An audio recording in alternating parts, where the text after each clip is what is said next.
Salve, salve, eminentes irmãos, audiência querida, sejam bem-vindos a mais um Podclave, o podcast do Supremo Conclave do Rito Brasileiro.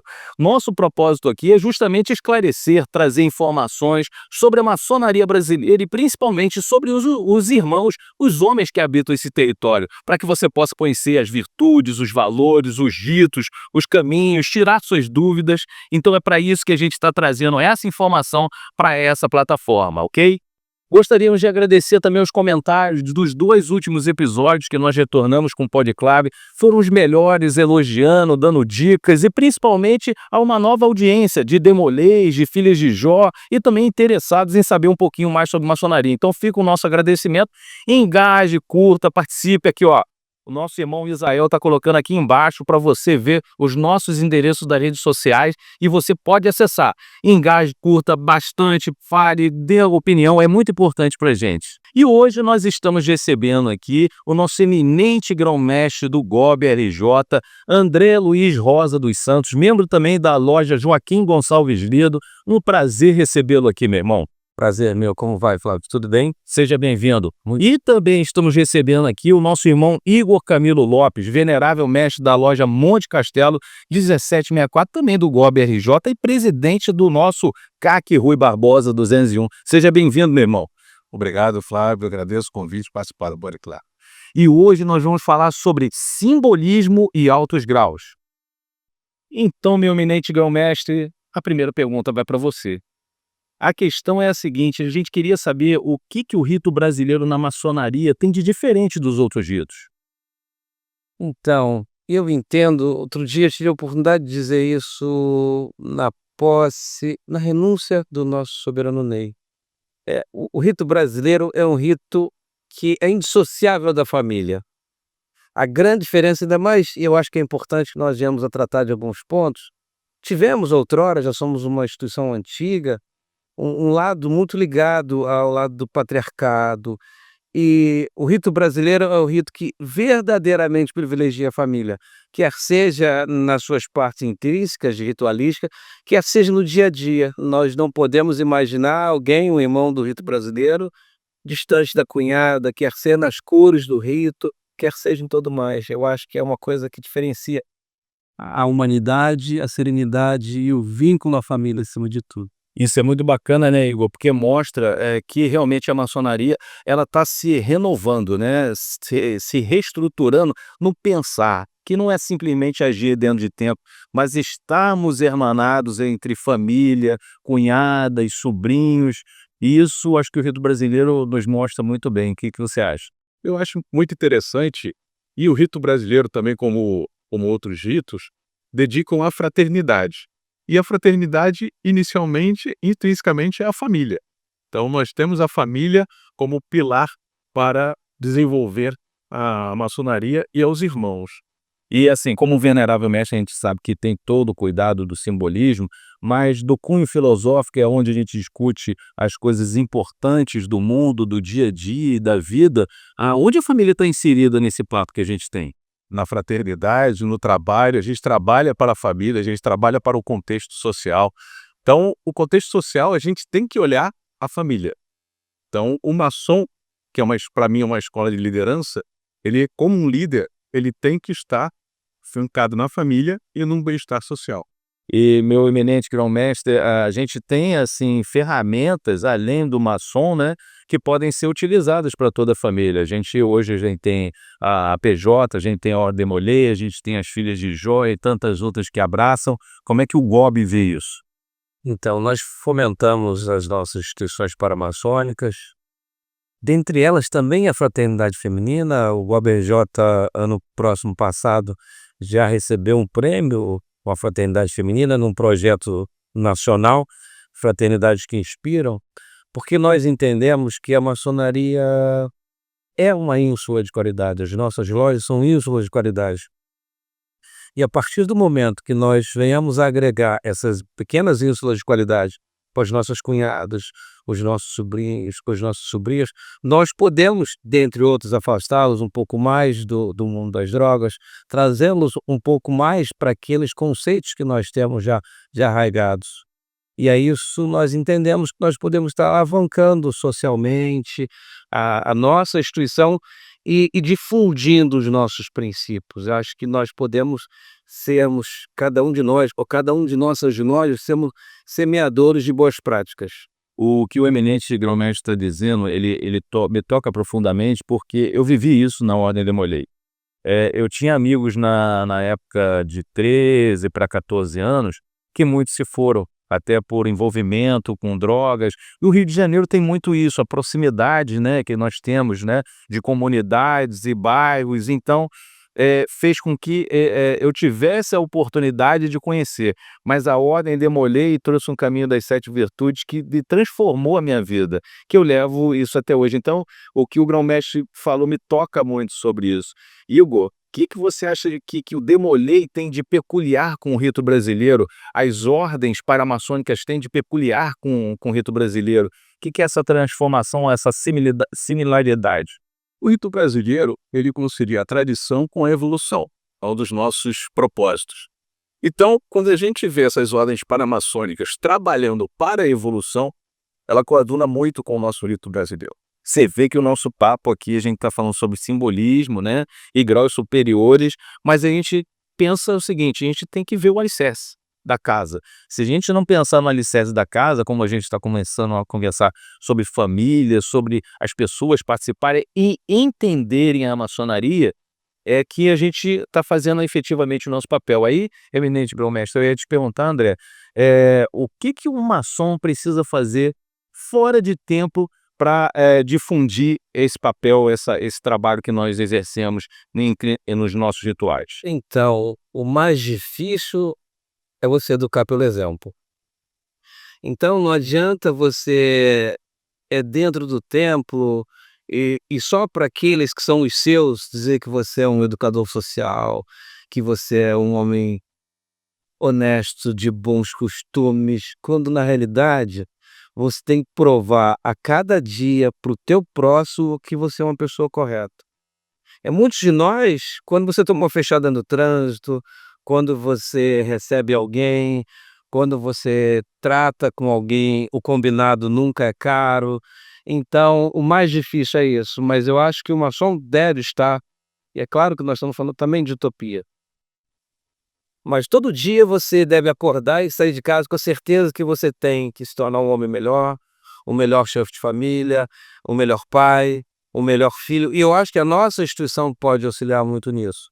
Só que eu acho que cada um de nós, inclusive eu, você, meu querido Igor, a gente tem que estar preparado para isso.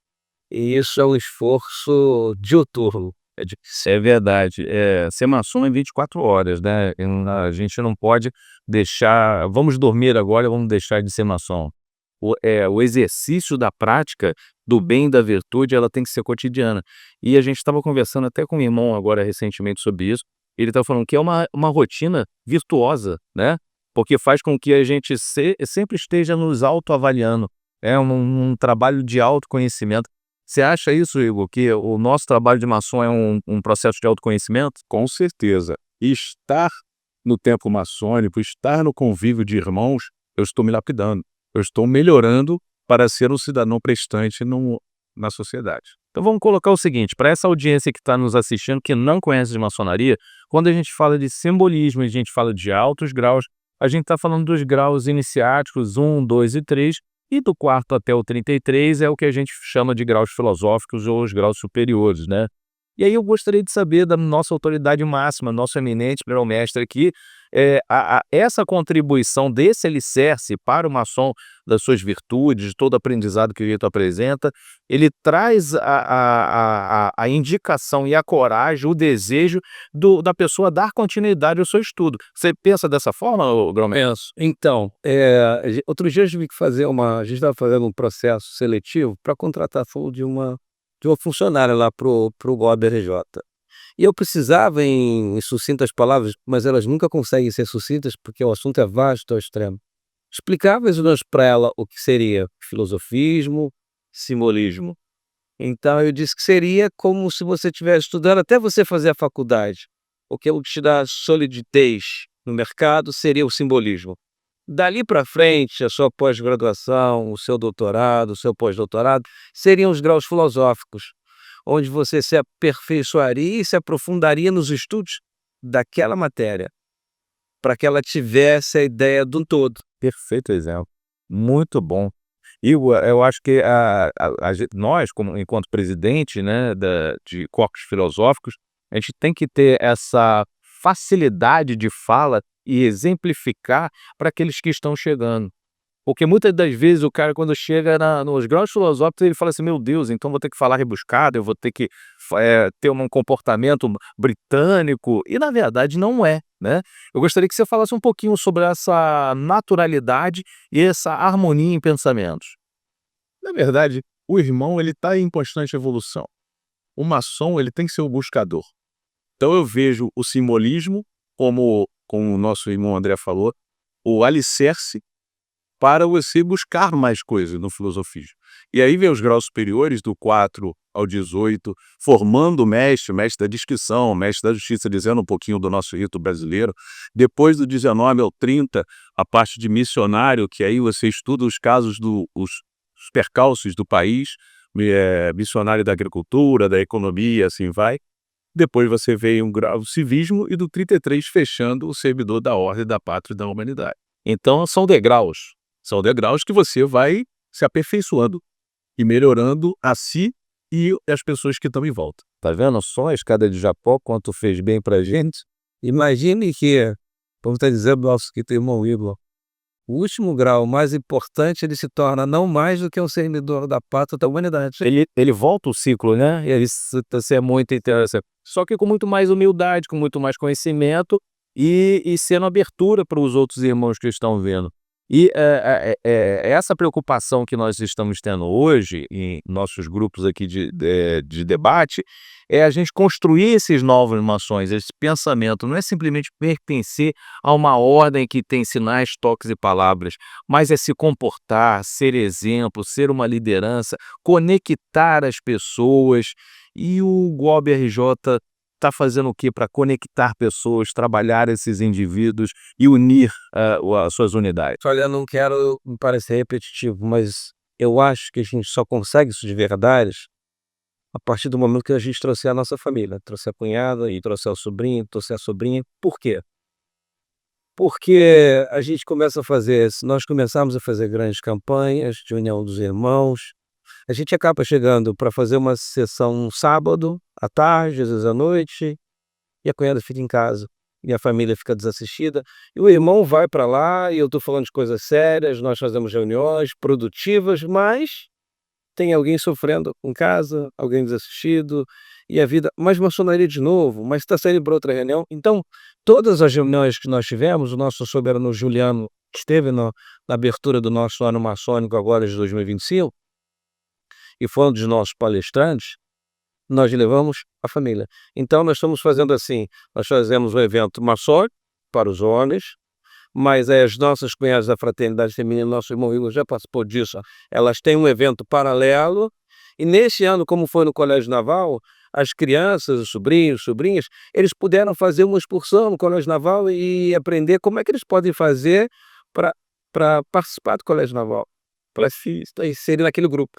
Então, a gente está, em alguma medida, tentando incluir a todos para que seja um programa palatável e agradável a todos. Que maravilha, é exatamente isso. Eu gostaria até que o irmão falasse dessa importância de temáticas que você tem levado para Monte Castelo. A gente pôde contribuir de alguma forma numa palestra lá, mas eu tenho visto que você tem levado temas variados. Isso acha que dá um engajamento família, preocupação social, atendimento à moral? Fala um pouquinho. Na verdade, é bem isso que você falou. Quando a gente, na última sessão, fizemos o Dia Internacional da Mulher, é porque nós estamos exaltando as famílias. Então, no ano passado, nós fizemos um evento maravilhoso lá no Palácio, o ABRJ, Monte Castelo, e a Fraternidade Feminina, que está fazendo um trabalho muito interessante com a nossa cunhada Lívia. Então, esse enlace entre família, sociedade e o maçom como articulador e fomentador e desenvolvedor de tudo isso é a felicidade. E isso já quebra um paradigma, a gente já começa a pensar poxa, então a maçonaria não participa a mulher, não participa os seus filhos, ela é totalmente secreta, ela deixa de lado. A gente está desconstruindo isso tudo, mostrando que é justamente essa integração que faz a evolução e o desenvolvimento da família de forma pessoal. E aí, Igor, eu vou puxar para você aí, eu vejo esse tom muito você enquanto venerável, do desenvolvimento pessoal, né? Muitas das vezes o cara entra na maçonaria, é aprendiz, ele não sabe o que está fazendo ali, chega companheiro muito menos, a mestre nem toca no ritual, né? Essa preocupação que a loja traz de trazer as palestras, de trazer dessa discussão, desse bate-papo, é importante para o desenvolvimento pessoal do indivíduo ali. Com certeza. Porque, como eu falei lá no início, a maçonaria é uma escola de líderes. E o líder tem que ser formado, tem que ser lapidado. Quando a gente entra como aprendiz, tem a fraternidade, como companheiro do trabalho, temos a plenitude maçônica quando chegamos à maestria, e aí vamos continuar estudando. Então vamos ao 4 ao 33, sempre tendo desenvolvimento pessoal. Por quê? Se cada vez mais desenvolvemos pessoas com qualidades, estarmos junto com pessoas de qualidade, estaremos bem. E então aí eu vou puxar para a nossa liderança, né, que já falou até. Eu gostaria de saber qual é o papel da liderança, né, do nosso eminente grão-mestre nesse processo de desenvolvimento dos indivíduos. Olha como é que a nossa conversa vai dando cedo, né? O papel da liderança, eu acho que é o exemplo. Então, se quando você é aprendiz, você pode errar, você pode, entre aspas, tudo. Quanto mais você vai ascendendo, mais você entende, nosso venerável está aqui, que você é um senhor da vontade do outro. Então, hoje, ser grão-mestre, o grão-mestre não pode aquilo que ele quer. O grão-mestre é a soma da vontade dos seus eleitores, da sua jurisdição, mas daqueles que vão votar nele também.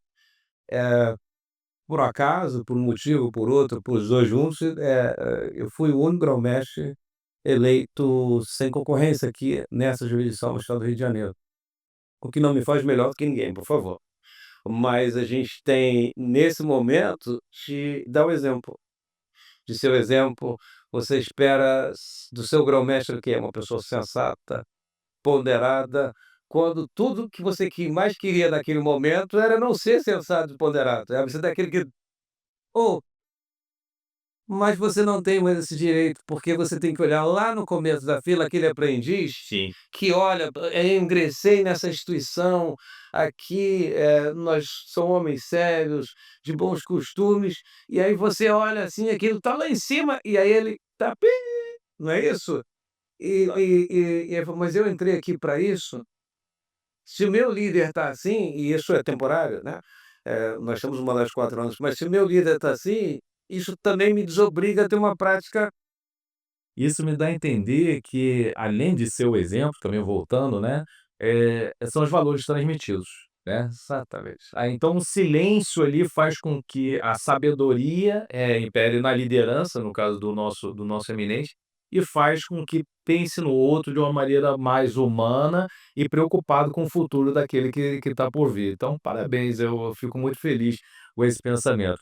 Igor, agora a gente vai pra uma fala mais filosófica, e aí eu gostaria que como você é presidente de um corpo filosófico, que a gente já está ali no 31 e 32, né, e a gente tem um título muito interessante, aí eu também já vou puxar para o nosso eminente, que somos guardiões, né.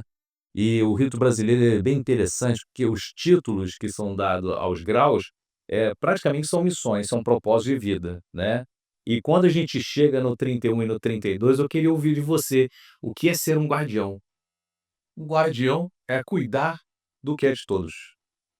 Quando a gente chega no grau 31, guardião do bem público, é cuidar dos rios, das praças, de tudo que está em volta, porque tudo é de todos. Nós estamos aqui de passagem.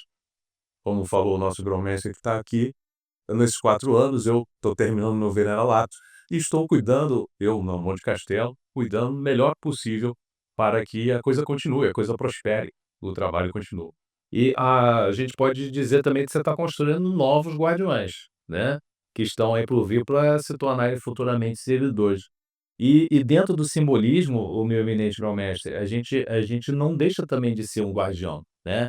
Porque, primeiro, o guardião da história, se a gente pegar a história toda do Bob, é o alicerce, né, das 203 anos de história. Então a gente tem todo, essa questão guardada e protegida por uma instituição, e ainda com o objetivo ainda de fomentar e divulgar o que foi feito de maneira discreta e prudente. Fala um pouquinho sobre esse trabalho de ser o guardião da nossa história.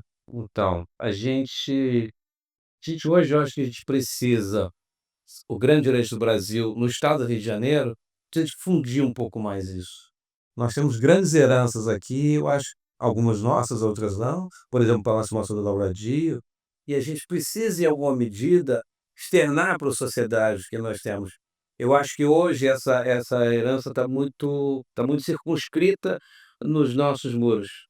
Então a gente, até há pouco, a gente trouxe, mas aumentou a equipe lá com a parte de comunicação, para que a gente possa estar externando para o nosso público, o público externo, quem é o maçom, o que o maçom faz, o que ele pensa. É claro que não somos todos não temos o monopólio da correção, mas nós buscamos, ainda que hipoteticamente, nós buscamos toda noite, a cada sessão, nos tornarmos homens melhores, melhores para a família, como eu já disse, e sucessivamente. Então a gente tenta hoje uma forma de guardar as nossas riquezas, externando ela a toda a sociedade. E a gente espera estar podendo fomentar isso com mais vigor, para que a sociedade possa estar integrando mais com a nossa instituição. Eu não tenho dúvida disso. Nós temos um grande irmão que está presente aqui no estúdio, só não, ele não vai aparecer, que é o nosso irmão Alexandre Eduardo, que ele já participou até do Podclave, e hoje ele é o nosso assistente de produção executiva aqui do programa. E ele, na fala dele na entrevista, ele falou o quanto é importante a gente unir a tecnologia ao favor da proximidade, da celeridade dos dias que nós estamos vivendo hoje em dia. Então, Igor, você acredita que se a gente, através de instrumentos como esse, do Podclub, do Vidas Iniciáticas, do nosso conteúdo que a gente tem colocado nas redes, você acha que isso vai dar mais desejo à continuidade aos nossos graus superiores? Com certeza, não só o desejo, mas a memória preservada de todos os homens que estão trabalhando, que trabalharam, que irão trabalhar pela nossa maçonaria. E o cidadão, o profano, que está vendo isso, apoia a maçonaria e pode ter vontade de ingressar na maçonaria. É importante. Isso mesmo, é exatamente isso. E aí eu volto à pergunta ao nosso grão-mestre, é o seguinte, toda vez que me perguntam assim, o que que é um maçom, né? E aí a autoridade máxima, que é a nossa liderança, eu gostaria que o senhor deixasse registrado aqui o que é um maçom. O maçom é um homem, que passou por uma cerimônia de iniciação, a nossa instituição iniciática, que foi escolhido, garimpado, dentre o melhor daquela comunidade local, porque o maçom, me parece que o maçom é muito daquele tipo, com um só perfil. O maçom da zona oeste do Rio de Janeiro, e a gente tem aqui o estado inteiro aqui na nossa jurisdição, é diferente. Tem peculiaridades próprias daquele local. O maçom da capital, e alguns dizem, maçonaria só se faz no interior. Hoje o homem no interior tem um pouco mais de tempo do que o homem atribulado na vida urbana. Conversava eu com um grão-mestre do Pará, nosso irmão Luiz. Ele dizia que da casa dele até o aeroporto mais próximo para ele se dirigir a alguma cidade eram 800 quilômetros. E aí, olha como eu sofro, dizia eu. Aí depois eu vou para Santarém, pego um avião e aí eu vou para algum lugar do Pará, para alguma loja. E eu dizia, pois bem, o nosso problema é outro. Se eu chegar antes das 5 horas da tarde no Palácio Maçom do Lavradio, para a Barra de Guaratiba, lá para aquela onde nós temos tantas lojas do rito brasileiro, eu demoro 3 horas, às vezes um pouco mais. E, nossa, mas eu não ia aguentar. Eu falei, mas eu não ia aguentar andar 800 quilômetros. Então a gente tem que entender das peculiaridades de cada um. Mas dentro daquela comunidade, com o perfil daquela comunidade, o maçom deve ser um homem, nem sempre o é, que se destaque por práticas corretas. Eu acho que, em sucintas linhas, é isso. Muito bom, muito bom. E aí eu trago agora a bola para você, o que que é ser um maçom do rito brasileiro? O maçom do rito brasileiro, boa pergunta.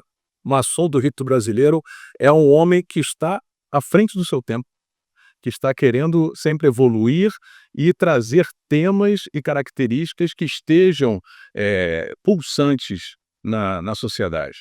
Talvez o rito brasileiro não tenha o limitar, o pudor, que muitas das vezes a gente se encontra de forma ritualística e nos dá a abertura de discutir temas importantes da nossa sociedade atual. Seria isso? Isso.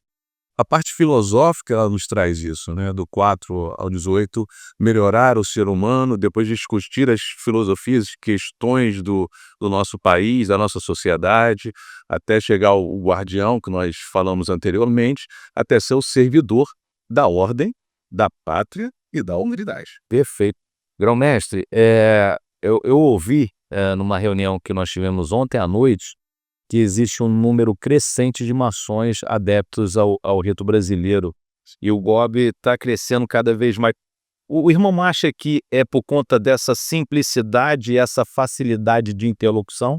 Sim, sim, sim. O rito brasileiro já andou mais atrás, o quinto, quarto, terceiro rito, o rito mais praticado nós temos do rito escocês. Aqui no estado nós temos aproximadamente 65%, 68% do rito escocês. E o segundo, historicamente, era o rito do eremita. Mas o rito brasileiro já ultrapassou na quantidade de obreiros e na quantidade de lojas, os dos eremita, sim. Nós hoje, do rito brasileiro, nós já temos um número maior de lojas do que nós já temos do rito lojas e irmãos que nós já tivemos no rito do eremita. E vamos entrar numa seara de pensamento, de comparações mais positivas com relação à maçonaria, que é do rito escocês antigo e aceito, que vem de uma escola voltada a um outro hemisfério, que tem uma outra abóbada celeste, que tem uma outra representação, e o rito brasileiro traz essa tônica de tudo, inclusive ser voltado àquilo que a gente vive. Isso humaniza essa relação, a pessoa se sente mais próxima? Com certeza. E assim, próprios rituais são pequenos para que nós filosofemos mais.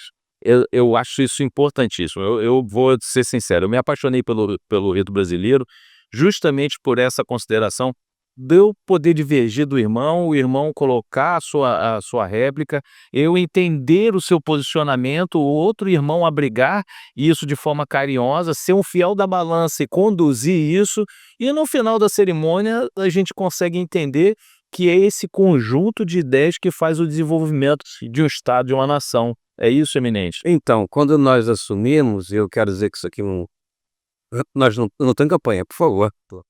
A gente entendeu, e continua sendo um entendimento, que as lojas mereciam um pouco mais de respeito. Então, se eu estou numa loja, ou a loja do nosso irmão Ivo, e eu já tive o prazer de ir lá algumas vezes, no mínimo, a gente vai com a gravata da cor do rito. Os irmãos da administração do GOB, para que a loja também se sinta preenchida e prestigiada. Mas não bastava só isso. Porque às vezes o irmão, no que pesa, ele está com a gravata da cor do rito, ele não sabe e fica inseguro naquele rito. Então, quando nós assumimos, nós pedimos para o secretário de cada rito, secretário adjunto de cada rito, para que ele discorresse para todos nós, eu quero dizer assessores, secretários e conselheiros, as peculiaridades de cada rito. Meia hora, 40 minutinhos, o irmão discorreu sobre o rito, o secretário do rito, discorreu sobre cada rito, a fim de que todos os irmãos os irmãos da alta administração, tivessem mais segurança sobre o rito. E para a nomeação dos secretários, eu pessoalmente procurei o chefe de cada rito, aqui no caso o nosso soberano Ney à época, para que ele indicasse. Ninguém entende mais do rito brasileiro do que o nosso soberano Ney agora, o nosso soberano Juliano. Então as pessoas mais indicadas para eu perguntar alguma coisa sobre o rito serão seguramente eles. E foram eles que indicaram, no caso o soberano Ney indicou aqui o nosso irmão João Dias para que fosse o nosso secretário adjunto para o rito brasileiro, para tratar das coisas do rito brasileiro aqui no GOB-RJ. Assim, eu fico muito feliz por esse ato democrático e receber a essas pessoas, falando assim: "Realmente eu ocupo um cargo, mas gostaria de representante de cada oficina-chefe, de cada instrumento maçônico", para que a gente pudesse traduzir isso da melhor maneira para os irmãos. Porque a pessoa que está nos assistindo hoje pode ser um irmão, um demolei, uma filha de Jó, da fraternidade feminina, muitas das vezes ele não consegue entender essa diferenciação entre ritos. Gente, rito é a forma litúrgica que a gente, no nosso encontro, está ali exercendo os nossos rituais. Mas, todavia, todos eles levam a uma única coisa, que é a gente se reaproximar da nossa virtude e daquele lá que é o supremo arquiteto do universo. E aí eu queria falar um pouquinho com você, Ivo, sobre espiritualidade. A gente sabe que o nosso rito ele não é um rito esotérico, mas ele é um rito muito voltado à espiritualidade. Tanto é o nome que nós damos, de que se diferencia ao invés de grande arquiteto do universo, sim, supremo arquiteto do universo. Gostaria que o irmão, enquanto venerável, falasse um pouquinho sobre isso. A espiritualidade está presente no rito brasileiro e acredito também que esteja presente nos outros ritos. Quando a gente abre o livro da lei, que pode ser a Bíblia, o Torá, depende de quem o irmão professa, sempre deixando bem destacado que a maçonaria não tem nada a ver com religião, mas tem a espiritualidade. Quando a gente canta o nosso hino de abertura, evocando o Supremo Arquiteto do Universo, existe essa espiritualidade presente que nos protege, que nos orienta, que nos ilumina e nos ajuda a sermos melhores cada dia mais. Eu costumo dizer que a gente sente a espiritualidade de uma loja, meu mestre, através da egrégora, do ambiente onde a gente percebe de onde a gente chega, né? E a espiritualidade, no nosso caso, em maçonaria, a gente percebe muito pela energia, né? E as energias do rito brasileiro, elas são fluidas de uma maneira suave, perene e que abraçam, que acalentam. E aí eu queria saber do nosso eminente grão-mestre, se ele também percebe dessa forma, que as lojas são assim, São leves. são leves. Exatamente isso. E aí, não me peço agora para tentar esclarecer o que é leveza que eu não conseguiria traduzir em palavras, mas eu acho que o lado espiritual entende isso. As lojas são lojas leves. A liturgia é menos densa, são lojas mais leves. E por ser leve, Igor, a gente tem uma obrigação, como o nosso eminente grão-mestre falou aqui, de muitas das vezes não estar de acordo com alguma coisa, mas nós somos ali o voto de Minerva, né? Nós somos efetivamente o voto de Minerva ali e temos que ser o fiel da balança diante de toda uma situação. E quando você tem esse clima, se torna muito mais ameno. E você acha que a conduta, a liderança do venerável dentro da loja do rito brasileiro condiz para esse clima se continuar e criar essa egrégora? Como existe esse clima mais leve de uma loja, fica mais fácil para o venerável tocar essa loja. Eu estava até comentando com o irmão que agora em junho eu vou deixar o meu veneralato. E aí, você fez uma boa administração. Realmente eu fiz uma boa administração, porque os meus irmãos me apoiaram, porque a loja Monte Castelo está leve, o rito brasileiro está leve. Então tudo isso ajuda você a fazer um bom trabalho. Isso traz segurança, né? Para aquele que está frequentando, para aquele que está exercendo o cargo. E aí, meu eminente grão-mestre, a questão da segurança é exatamente essa, de saber que nós temos uma instituição que nos abraça, né, enquanto Supremo Conclave, que está ao nosso lado, que entende a importância do rito enquanto oficina-chefe dos graus superiores. Eu queria falar sobre essa parceria, sobre esses laços que nos unem. Então, a gente entende que todos os ritos eles devem estar representados em todos os quadrantes da nossa jurisdição. Então, além da gente estar apoiando, além desse lado institucional, de que os veneráveis irmãos, dos veneráveis mestres, os irmãos das lojas, se sintam representados por aqueles irmãos que compõem os altos postos, os graus que compõem a administração, a gente entende também que a gente não pode ter um recanto do Estado onde não existe uma loja de determinado rito. Nós fazemos, eu já disse, a cerimônia de abertura do ano maçônico. Fizemos em Angra dos Reis, onde nós também temos uma loja do rito brasileiro. Fizemos um encerramento do ano maçônico em Levi Gasparian, onde nós também temos uma loja do rito brasileiro.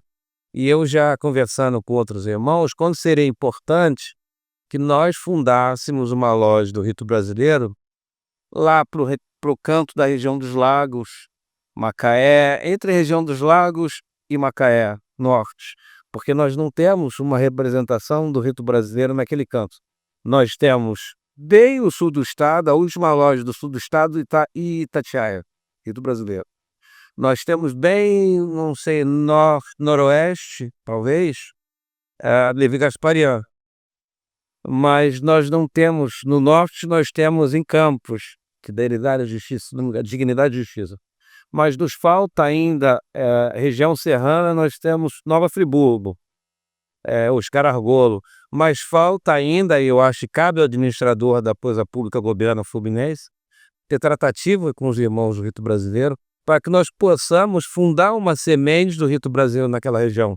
É importante que o irmão Igor saia, ele quer passear com a cunhada, e ele pode ir a Cabo Frio e frequentar Rio das Ostras, Macaé é uma loja do rito brasileiro.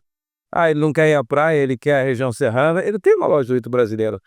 E que os irmãos dessas regiões que não pertençam ao rito brasileiro, que eles possam ter condições de conhecer o rito.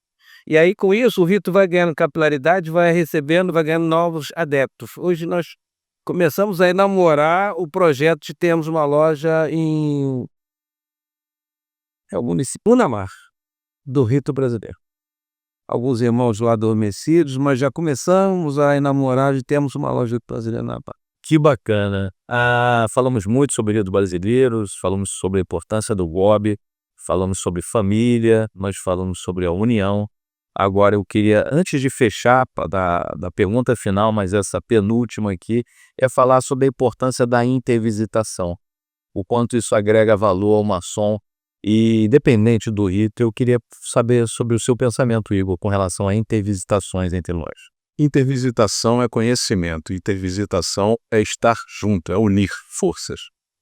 Uma associação, e a maçonaria é uma grande associação, ela tem que estar unida para poder fazer coisas, para poder fazer movimentos. Então, a gente lá na Monte Castelo, a gente estimula muito, e ali no Palácio Maçônico é muito fácil, que um aprendiz, que um companheiro e que o mestre, ele visite uma outra loja. Shirode, York, a Dinaramita, e vários filosofos ritos que são lidos. Não posso esquecer do rito escocês antigo ACI, com o também. E fazer eventos conjuntos. Sim, do ano passado, todas as lojas de sexta-feira do Palácio Maçônico do Lavradio, fizemos o projeto Nível Unidos 2024. Que ótimo. Era aniversário da Monte Castelo, as 6 lojas iam prestigiar a Monte Castelo. Era aniversário da Liberdade, Justiça e Solidariedade, as 6 lojas iam para lá. Fizemos o Dia do Maçom em 2023, o nosso eminente aqui esteve lá presente prestigiando as 6 lojas, se unindo, foi um evento lindo. Então a intervisitação é a união. A intervisitação é o que, meu eminente grão-mestre?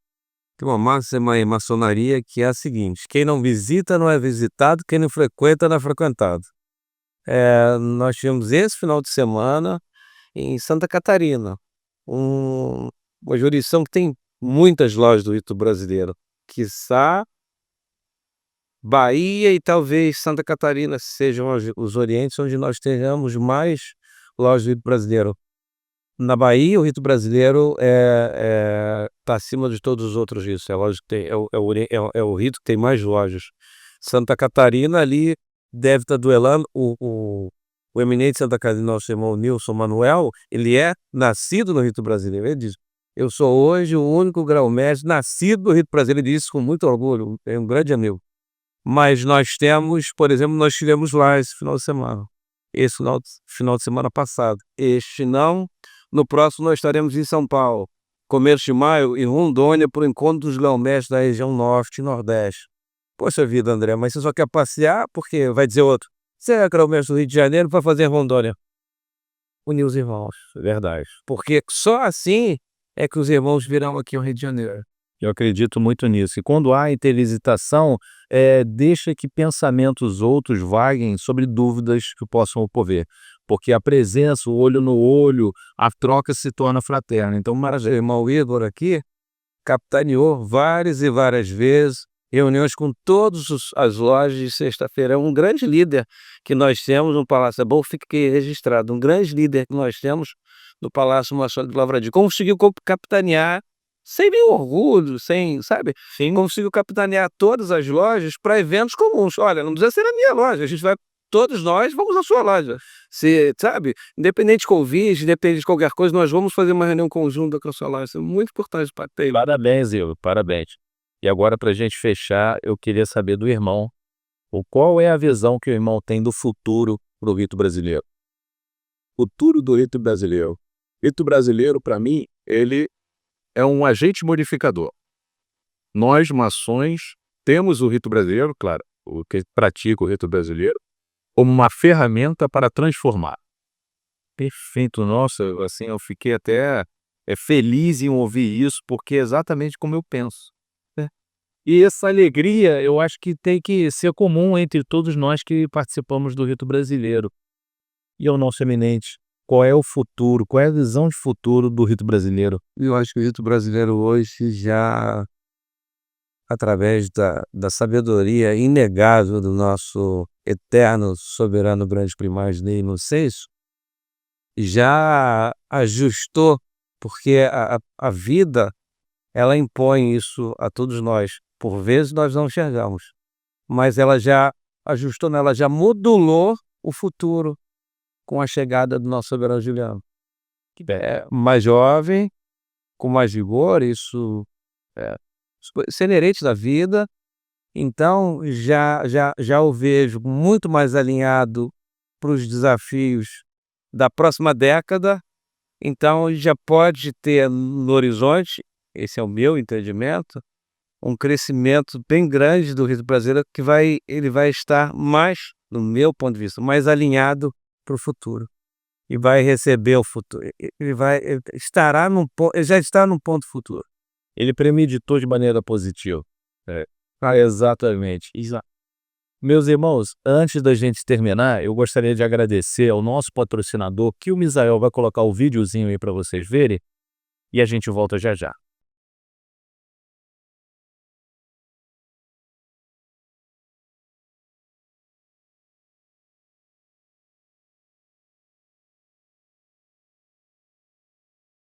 Então, o nosso patrocinador mandou enviar para vocês alguns brindes, uma bolsinha.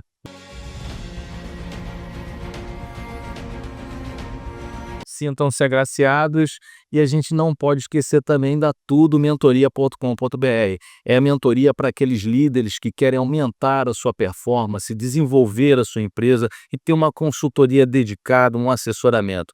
E também o Instituto Flávio Gueiros, que tem um objetivo maior ainda, que volta a essa mentoria à sua equipe, à sua estrutura, em treinamentos, capacitações. Então pode acessar também institutoflaviogueiros.com.br. E agora vocês vão assistir o Papo com Primaz. Acompanha aí.